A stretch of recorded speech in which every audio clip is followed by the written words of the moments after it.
আজকে আপনাদের সামনে কথা বলার মতো ভাষা আমার বেরোচ্ছে না, তবুও মন শক্ত করে এখানে এসেছি। আমার ছেলে মেয়েরা এখানে ডেকেছে তাই এসেছি, নাহলে আসতাম না, বাড়িতেই থাকতাম। আজকে 9 তারিখ পড়ে গেছে, কিন্তু 8 তারিখ সকালবেলা, মানে আজকে সকালবেলাতেই আমার মেয়েটা বাড়ি থেকে বেরিয়েছিল। বাড়িতেই পরের দিন ফিরে যেত, কিন্তু তাকে ফিরতে দেওয়া হয়নি। কেন তাকে বাড়িতে ফিরতে দেওয়া হয়নি সেটা এখনো আমার কাছে রহস্য। কেন রহস্য বলছি? আজকে এই যে জুনিয়র ডাক্তাররা এখানে ডেকেছে, আমার মেয়ে সিএসট মেডিসিনের একজন ছাত্রী ছিল এখানে। আমি জিজ্ঞাসা করবো, কেউ কি আছে সিএসট মেডিসিনের? আমার মেয়ের সহকর্মী কি কেউ আছে এখানে?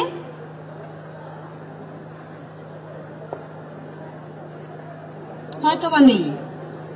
কেন নেই তারা?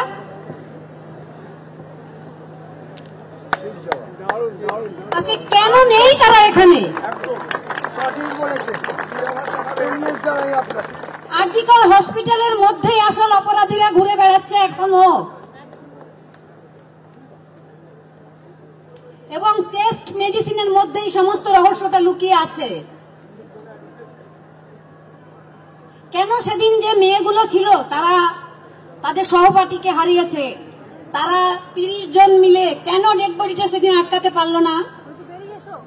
আরজি করে এতগুলো মত ছিল, ইচ্ছা মতো আমাদের কেন কেউ সেদিন আমাদের সঙ্গে এসে দেখা করলো না? শ্রেষ্ঠ মেডিসিনের সিনিয়র ডাক্তার থেকে জুনিয়র ডাক্তার কেউ আরজি করে শ্রেষ্ঠ মেডিসিনের আমাদের সঙ্গে দেখা করেনি কেন? সেই রাতে যারা কর্তব্যরত ছিল আমার মেয়ের সঙ্গে 4 জন আরো ডক্টর, তাদের আমি এখন আর ডক্টর বলি না, তাদের নামের সামনে আমি ডক্টর বললে আমার মেয়েকে অসম্মান করা হবে। কেন তারা আমাদের সঙ্গে কোনোদিন কথা বলেনি? কোনোদিন একবারও ফোন করে জানার চেষ্টা করেনি তো যে আমাদের সহকর্মীকে আমরা এভাবে হারিয়েছি, তার বাবা মা কেমন আছে, একবার দেখে আসি আমরা। এটাও এক প্রকার দোষী, এটাও এক প্রকার খুনের সঙ্গে জড়িত তারা, আমি মনে করি। তাই আমাদের সামনে তারা দাঁড়াতে সাহস পাচ্ছে না, চোখে চোখ রাখতে পারছে না আমাদের দিকে তাকিয়ে তারা। আজকে আমার মেয়ের যে ভিপি, সে পুরোপুরি আমার মেয়ের এই খুন ধর্ষণের সঙ্গে যুক্ত। আমার মেয়ের যে প্রিন্সিপাল, সে পুরো যুক্ত, এবং তার এইচওডি চেস্ট মেডিসিন ডিপার্টমেন্টের ডক্টর অরুণাভ দত্ত চৌধুরী আমার মেয়ের থেকে অনেক হেল্প নিতেন। তখন একটু ফাঁকা হলেই আমাকেও ফোন করে, স্যারেরও মা এই ব্যাংকের অ্যাকাউন্ট আছে, স্যার জিজ্ঞেস করছেন এটা কি তুমি জানো? আমার কাছে, ওর বাবার কাছে সবসময় হেল্প করতো স্যারের জন্য। সেদিন শুধু চেস ডিপার্টমেন্টের অরুণাভ দত্ত চৌধুরীর সঙ্গেই আমার দেখা হয়েছিল। সরি, ওনার নামের আগেও আমি আর ডক্টর বলবো না। ওনাকে আমরা জিজ্ঞেস করলাম কি হয়েছে এখানে। উনি বললেন আপনার মেয়ে খুব ভালো ছিল, আমার যে 30 জন স্টুডেন্ট আছে তার মধ্যে ও সব থেকে ভালো এবং সব থেকে ভালো কাজ করতে পারে। আমি বললাম আমি এখানে আমার মেয়ের সার্টিফিকেট চাইতে আসিনি, আমার মেয়ের এখানে কি ঘটনা ঘটেছে সেটা বলুন। উনি একটা কথাও আর বলেননি আমাদের সাথে। কেন বলেননি? কিছুই কি জানতেন না?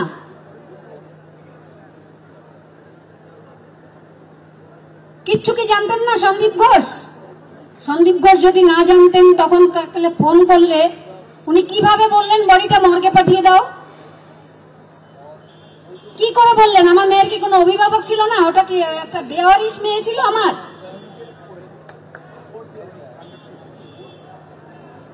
কিভাবে বললেন উনি এই কথাটা? তার তো কোনো তদন্ত না করলো কলকাতা পুলিশ, না করলো সিবিআই। কেন করলো না? একমাত্র সেই চেস্ট মেডিসিনের সবাই একটা পাখি, তোতা পাখিকে যেমন পড়িয়ে দেওয়া হয় ওরকম পড়িয়ে দেওয়া হয়েছে। তোমরা বলবে সঞ্জয় রায় ছাড়া আর কেউ নেই, ওরা শুধু তাই বলছে। একটা মেডিকেল কলেজ অ্যান্ড হসপিটাল যেখানে আমরা বলি ভগবান বাস করে, আমার মেয়েকেও সেরকম সবাই অনেকেই কোভিড পিরিয়ডে দেখেছি। আমার মেয়ে ছোট ছিল তখন, অনেক বয়স্ক বয়স্ক লোক এসে আমার মেয়ের পায়ে প্রণাম করতো, বলতো দিদি ডাক্তার, ভগবান এবার আপনার জন্য আপনি বেঁচে গেছে। সেই মেয়েটা পরিষেবা দিচ্ছিল সেখানে, তাকেই আরজি করের মর্গের লাশ হতে হলো। কোন রাজ্যে বাস করছি আমরা? আজকে আমরা খুব সাধারণ ঘরের মেয়ে বলে মেয়েটা আমার অসাধারণ হয়েছিল, তাই কি আমরা মেয়েটাকে আজকে হারিয়ে ফেললাম? কে দেবে আমাকে এই জবাব? কি অপরাধ ছিল আমার মেয়েটার? কি অপরাধ ছিল আমার? কি অপরাধ ছিল ওর বাবার? কি অপরাধ ছিল বলুন তো ওই ছেলেটার? আমার মেয়ের যে বন্ধু, আজকে সে লোকের সামনে বেরোতে পারে না, নিজেকে একটা কি বলবো হসপিটালের মানে কর্তব্য এত তার বেড়ে গেছে, বলে আমি কাকিমা বাড়িতে থাকতে পারি না, আমার পেশেন্ট দেখতেই ভালো লাগে, হসপিটালে ঢুকছি আর হসপিটাল থেকে বেরোচ্ছি আর পেশেন্ট দেখছি, এটাই তার লাইফ রুটিন হয়ে গেছে। কেন বলুন তো? সে এবার সাইকিয়াট্রিতে গোল্ড মেডেল পেয়েছে। গোল্ড মেডেল পেয়ে কানায় এত ভেঙে পড়েছে যে সে বাড়িতে থাকতে পারেনি, 3 দিন বাইরে বেরিয়ে গেছিল। আমরা কি পারবো তার দুঃখের অবসান ঘটাতে? কেন ঘটলো এরকম একটা সুরক্ষিত জায়গায়? আরজিকর হসপিটালটা আমার সব থেকে ফেভারিট ছিল। আমি যখনও চান্স পাইনি, আমার মেয়ে 4 বার পিজি পরীক্ষা দিয়েছিল, নিট পিজি। ওর যেহেতু মেডিসিন খুব ফেভারিট ছিল, অন্য কিছু পেলেও নিত না, ও কাউন্সেলিং এই বসতো না। আমরাও কিছু বলতাম না, যে ওর যেটা পছন্দ, যেটা নিয়ে ও চলতে চায় সেটা নেবে। আরজি করে চেস্ট মেডিসিনে ভর্তি হওয়া খুব টাফ। যারা টুকে পাস করেন বা টাকা দিয়ে ভর্তি হন তাদের ব্যাপারটা আলাদা। এটা আমরা আগে জানতাম না, আমরা সেই 9 আগস্ট থেকে জেনেছি। তার আগে মেয়ে আমাদের বাড়িতে অনেকবার বলেছে, মা ওখানে টাকা দিয়ে পাস ফেল হয়, ওখানে জাল ওষুধপত্র আছে, পেশেন্ট মারা যায় অনেক, দুর্নীতি আছে অনেক, এগুলো বাড়িতে মেয়েটা সবসময় বলতো।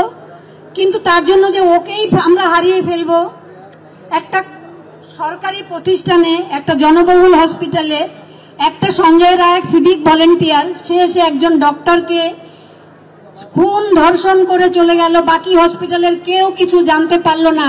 তাহলে সেই হসপিটালটা বন্ধ কেন হয় না এখনো বলুন তো?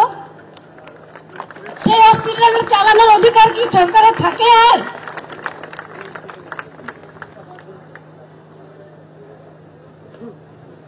আমি কেন মেয়েকে হারালাম?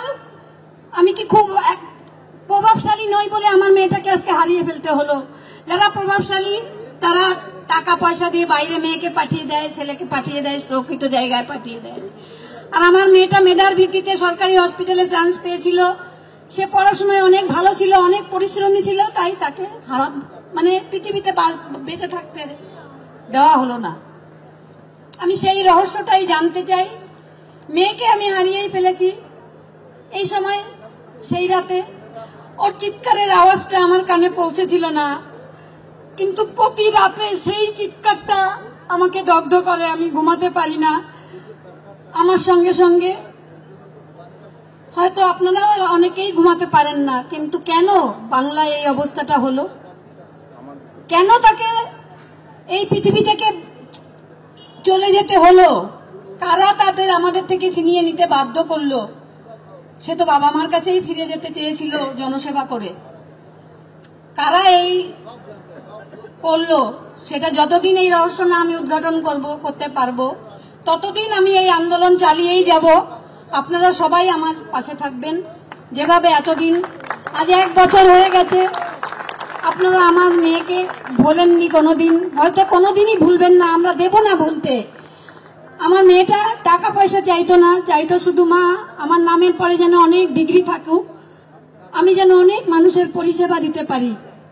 তার ওই পরিষেবাটা আমরা দিতে পারবো না, কিন্তু নাম যাতে তার পৃথিবীতে সুরক্ষিত থাকে সেই জিনিসটা আমরা করে যাব। আমার মেয়ে আর ফিরে আসবে না, কিন্তু ওই 9 আগস্ট কোনো বাবা মার যেন জীবনে না আসে, কোনো মেয়ের যেন এই স্বপ্ন পূরণ করতে গিয়ে স্বপ্নটা হাতের মুঠো থেকে বেরিয়ে গিয়ে পৃথিবীর বাইরে চলে যেতে না হয়, বাবা মার কোলে থাকতে পারে।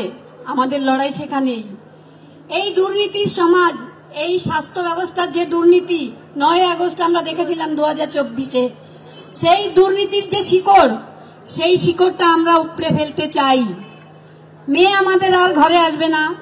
4 মাস আগে গাড়ি কিনেছিল, গত বছর 9 আগস্টের, মাত্র 4 মাস। খুব তার কষ্ট ছিল, মা গাড়িটা নিয়ে শুধু আমি হসপিটালেই যাই আর বাড়িতে আসি, তোমাদের নিয়ে কোথাও ঘুরতেই যেতে পারলাম না। নভেম্বর মাসে আমরা অনেক ঘুরবো মা।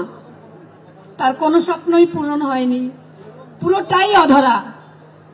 যারা তার স্বপ্ন পূরণ করতে দেয়নি তাদের আমি শান্তিতে থাকতে দেব না। এটা এই 9 আগস্ট এই সর্বহারা মায়ের প্রতিজ্ঞা। প্লিজ আপনারা পাশে থাকবেন আমার। যতদিন এই পৃথিবী দুর্নীতি মুক্ত না করতে পারবো, যতদিন এই আমার অন্য সমস্ত মেয়েদের সুরক্ষিত না রাখতে পারবো, ততদিন আমি এই ময়দান ছেড়ে যাব না। সে যতই আমাকে রাজনীতির রং লাগাক, যতই আমাকে যাই করুক, আমি কিছুই গা মাখাই না। আমি কোনো রাজনীতি হয়তো কোনোদিন করব না। অনেকেই বলছেন বাবা মা বিচার পেয়ে গেছেন ভোটে দাঁড়ানোর জন্য বা ওনারা অনেক টাকা পয়সার জন্য এইসব প্রলোভনে জড়িয়ে পড়ছেন। কিন্তু আমি যা হারিয়েছি কোনো টাকা পয়সার বিনিময়ে হয়তো ভগবানও সেটা পূর্ণ করতে পারবেন না, মানুষ তো কোন দূর। আর কোনো রাজনীতিও করব না, হয়তো কোনোদিন বুথেও আমি যাব না। এই যে ভুল বোঝানো হচ্ছে আপনাদের সবাইকে, সমস্ত জনসাধারণকে, প্লিজ এটা ভুল বুঝবেন না। আমরা কোনো রাজনৈতিক রং লাগাতে চাই না, কোনো রাজনৈতিক আন্দোলন নয়। কালকে নবান্ন অভিযান, আপনারা সবাই যোগ দেবেন, আমাদের পায়ে পা মেলাবেন এবং সেখানে আমাদের একটা দাবি থাকবে যে মাননীয় স্বাস্থ্যমন্ত্রী, আপনার অধীনে কর্মরত আমার মেয়ে, আপনি সুরক্ষা দিতে ব্যর্থ। আপনি পুলিশ মন্ত্রী, আপনার পুলিশ সেই তদন্ত করতে ব্যর্থ। আপনার নবান্ন থেকে পদত্যাগ করা উচিত, এটা আমরা বলবো। এবং সেখানে লিফলেট হিসাবেও সমস্ত মানুষকে আমরা এটাই দেব, আমাদের এটাই দাবি থাকবে। কিন্তু আমাদের মাননীয় স্বাস্থ্যমন্ত্রী, মাননীয় মুখ্যমন্ত্রী আমাদের খুব ভয় পেয়েছেন। প্রথম দিনই আমার মেয়ের ডেড বডির সামনেই টাকাটা অফার করা হয়েছিল আমাদের। সেদিন যদি আমরা টাকা নিয়ে সেটেল হয়ে যেতাম তাহলে ওনার কোনো ভয় থাকতো না। আমরা টাকা নিয়ে সেটেল হয়নি, তারপরে অনেক ভয় আমাদের দেখানো হয়েছে। আমরা কোনো ভয়কে ভয় বলে মনে করিনি, কারণ আমার মেয়েকে আমরা ভুলিনি। আমার মেয়ে অন্যায়ের কাছে মাথা নত করেনি, অন্যায়কে অন্যায়, সত্যকে সত্য, মিথ্যেকে মিথ্যা বলতে সে শিখিয়ে দিয়ে গেছে। এবং দেখেন ঈশ্বরের কৃপায় কালকে যে রাখি বন্ধন উৎসব সকালবেলা পালিত হবে, আমরা সবাই আরো বেঁধে বেঁধে থাকার যে পরিকল্পনা আমরা করব, যেই রাখি পূর্ণিমায় দেখিয়ে দেব যে আমরা সবাই মিলে এই দুর্নীতি মুক্ত একটা পশ্চিমবঙ্গ আমরা গঠন করব। এটাই আমার দাবি।